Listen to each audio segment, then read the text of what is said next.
Crveni luk je povrtna vrsta koja se uzgaja u svakom vrtu.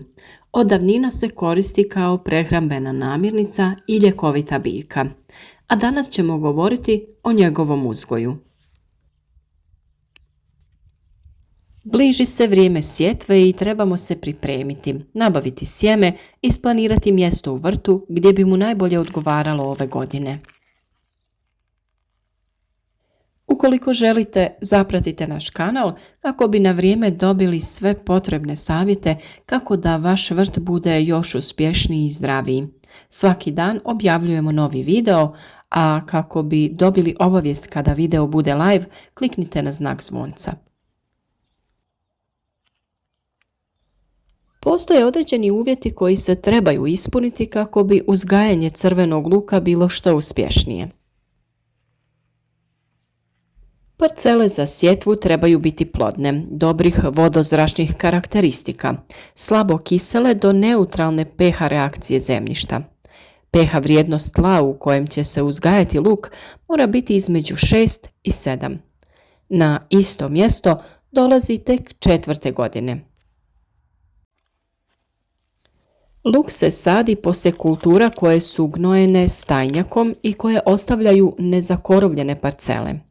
Dobri predusjevi za crveni luk su kupus, mrkva, grašak, grah, tikvice i druge povrtne vrste. Posebno je mrkva dobra kao predusjev, ali i kao združeni usjev sa crvenim lukom. Mrkva luk štiti od napada lukove muhe, dok luk štiti mrkvu od napada mrkvine muhe. Za proljetnu sjetvu sa obradom tla treba započeti u jesen. Ovisno o rezultatima analize tla, za gnojidbu se koristi dosta NPK gnojiva u korist kalija i dušika.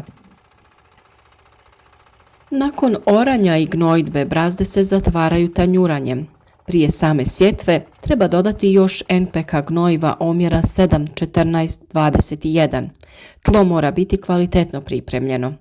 Kasnije je potrebno još 1 ili 2 puta u fazi glavičenja obaviti prihranjivanje kan gnojivom u količini od 100 kg po hektaru. U toj fazi smanjujemo količinu dušičnih gnojiva jer on može produžiti vegetaciju i utjecati na kvalitetu lukovice. Naravno, najbitnije organsko gnojivo je stajnjak koji je također najbolje dodati u jesen. Prije same sadnje možete dodati pregorjeli stajnjak ili humus. Tako ćemo popraviti strukturu tla i dodati vrlo važne mikro i makroelemente. Naravno, pored toga je potrebno dodati i kalij kako bi imali zdrave i otporne plodove. Nakon dodavanja stajnjaka potrebno je zemlju dobro promiješati kako bi bila rahla i pogodna za sjetvu.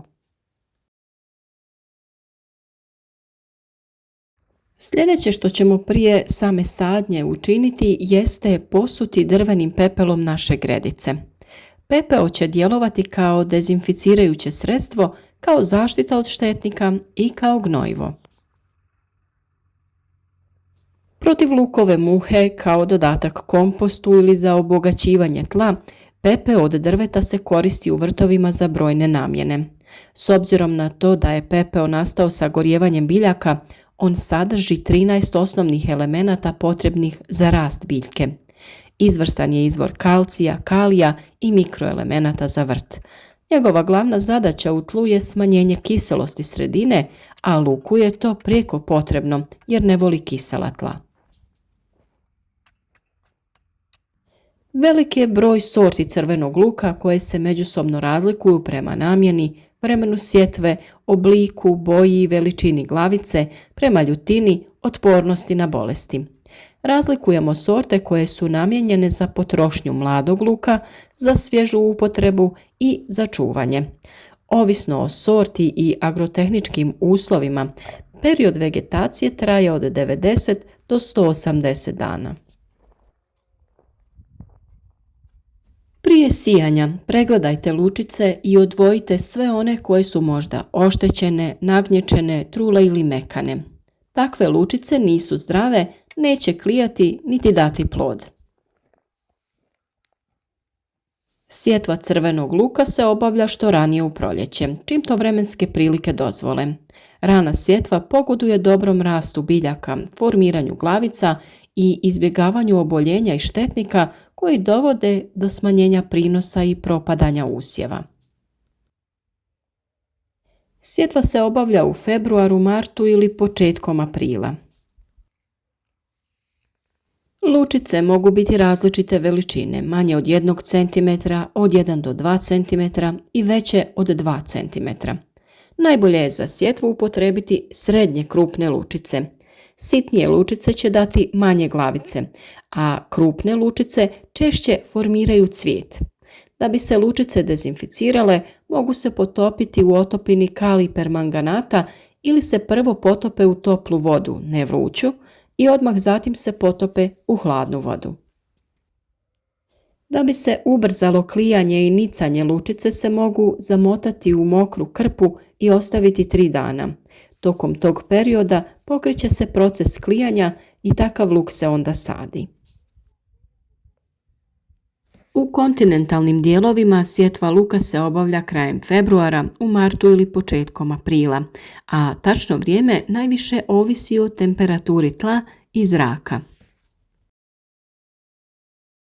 Temperatura tla ne bi smjela biti niža od 7 stepeni jer će nicanje u tim uslovima biti sporo, a dio luka bi mogao i propasti.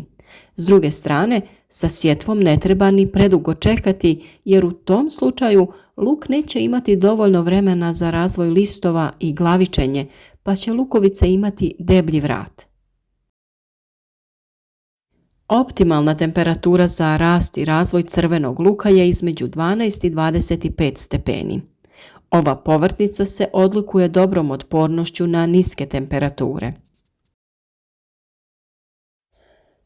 Mlade biljke mogu izdržati kratkotrajne negativne temperature od -1 stepen Celzijus, dok su veće biljke otpornije i mogu izdržati temperature od -3 do -5 stepeni. Minimalna temperatura za klijanje i nicanje luka je između 2 i 3 stepena Celzijusa. Sjetva crvenog luka se kod nas tradicionalno obavlja sjetvom lučica. Pored sjetve lučica, on se može uzgajati iz sjemena i rasada. Crveni luk je kultura koja voli osunčane terene i može se uzgajati na djelomično zasjenenim parcelama, ali ne podnosi potpunu sjenu. Međuredni razmak se kreće od 15 do 25 cm, ovisno o krupnoći glavica sorte koju smo posadili. Razmak u redu je od 7 do 8 cm. Luk se može saditi i gušće, ali tada je obavezno prorijediti usjev. Dubina sadnje se kreće do 6 cm, a lučice trebaju biti prekrivene sa barem 2 cm rastresite zemlje. Kod sadnje je najbolje saditi lučice u redove ili u prethodno pripremljene rupice koje smo napravili klinastom sadilicom ili kolcem. Poželjno je izbjegavati tradicionalnu sadnju utiskivanjem lučice u zemlju. Ovakav način sadnje dovodi do oštećenja i nagnečenja lučice kojima će trebati više vremena za nicanje, a sve to ukoliko zemlja nije dobro pripremljena. Mi smo napravili plitke kanale u koje smo na ravnomjeran razmak sadili luk. Lagano smo ga utisnuli u zemlju kako bi čvrsto stajao. Tako se prilikom zagrtanja neće desiti da se lučice sruše jer bi to uzrokovalo nepravilno nicanje i rast. Nakon toga samo oprezno i lagano zagrnite zemlju preko lučica. Osim odgovarajuće temperature, za rast luka potrebno je i puno vode, pa nasade treba redovito zalijevati. Navodnjavanje je posebno važno u početnoj fazi rasta i tokom razvoja u proljetnim mjesecima. Navodnjavanje se može vršiti sustavom kišenja ili sustavom kap po kap. Za vrijeme sušnih razdoblja treba ga intenzivnije zalijevati. Kod uzgoja luka velik problem predstavljaju korovi. Kod direktne sjetve mogu izrasti i prije luka pa ga na kraju uguše. Stoga sve dok se biljke ne oblikuju, nasade treba redovito okopavati i plijeviti, ali oprezno jer je korijenje relativno plitko. Najčešće su dovoljna 2 do 3 kultiviranja. Prvo se obavlja odmah nakon nicanja, drugo 2 do 3 tjedna kasnije, a treće po potrebi. Mi koristimo metodu malčiranja slamom u borbi protiv korova i pri zadržavanju vlage, tako da smanjujemo učestalost zalijevanja, a naš luk je stvarno bio odličan, kvalitetan i krupnih glavica. Kao i svaka biljka, tako i luk ima svoje nametnike i bolesti, poput lukove muhe, moljca, plamenjače, truleži uslijed dugotrajnih kiša i drugih bolesti. Dezinfekciju i prevenciju smo uradili dodavanjem pepela, a o borbi protiv ovih drugih pojava pričati ćemo na vrijeme u nekom drugom videu. Na našem kanalu već imate dosta video savjeta na temu luka. Također imate i video o 3 načina sadnje luka, pa možete da isprobate jednu metodu koja se vama čini najprihvatljivija. Nama su se sve 3 metode jednako dobro pokazale, tako da je jedina razlika u vremenu trajanja sadnje i o tome koja vam je metoda lakša za rad. U svakom slučaju, za još savjeta zapratite naš kanal, a klikom na zvonce osigurajte sebi obavijesti o svakom novom video savjetu.